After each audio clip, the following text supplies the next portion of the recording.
আর দিল্লিতে বসে নয়, এবার মাঠে ময়দানে নেমে এসআইআর এর প্রস্তুতি খতিয়ে দেখতে বাংলা স্পেশাল অবজারভার নিয়োগ করেছে জাতীয় নির্বাচন কমিশন।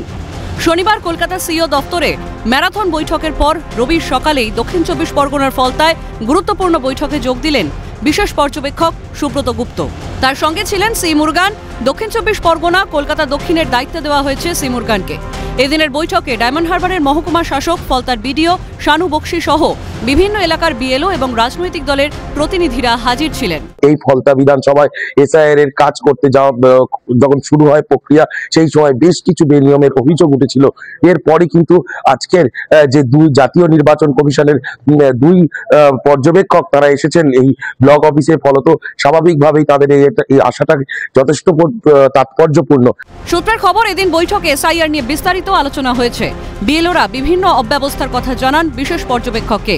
আইএস সুব্রত গুপ্ত সব পক্ষের থেকে বিভিন্ন বিষয় মনোযোগ দিয়ে শোনেন বলেই খবর। এখানে বিএলওদের কাজ করতে যে সমস্ত সিস্টেমে তারা সমস্যা ফেস করছেন, সার্ভারে সমস্যা ফেস করছেন, সেগুলো জানিয়েছেন এবং কিছু কিছু জিজ্ঞাসা ছিল আমাদের স্পেশাল অবজারভার স্যারে, সেগুলোর তারা জিজ্ঞেস করে কিভাবে কাজগুলো হচ্ছে সেটাই জেনেছেন।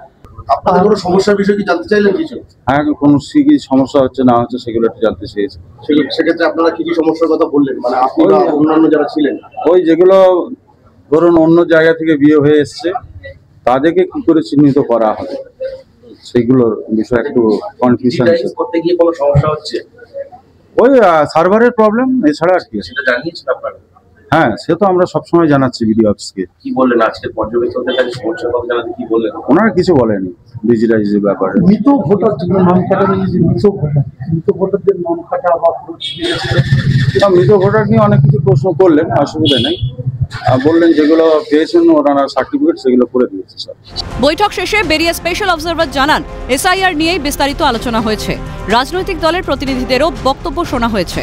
যেটা আমরা এসআইআর করছি, এসআইআর নিয়েই আলোচনা হলো, কিভাবে এসআইআর হচ্ছে, কারোর কোনো সমস্যা আছে কিনা, কারোর কোনো পলিটিক্যাল পার্টির রিপ্রেজেন্টেটিভ যারা ছিলেন, প্রতিনিধি ছিলেন, তাদের সাথেও কথা হয়েছে।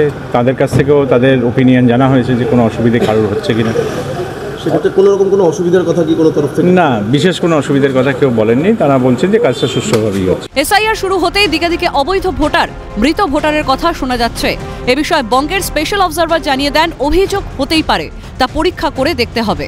দেখুন, অভিযোগ তো অনেক হতে পারে, সেগুলো পরীক্ষা করে দেখতে হবে কি আছে।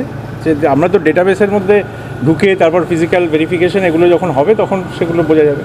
সব মিলিয়ে এদিনের হাই ভোল্টেজ বৈঠকে এসআইআর নিয়ে ওঠা অভিযোগ নিয়ে যেমন আলোচনা হয়েছে, তেমনি পদ্ধতিগত ত্রুটি নিয়েও বিশদে আলোচনা হয়েছে।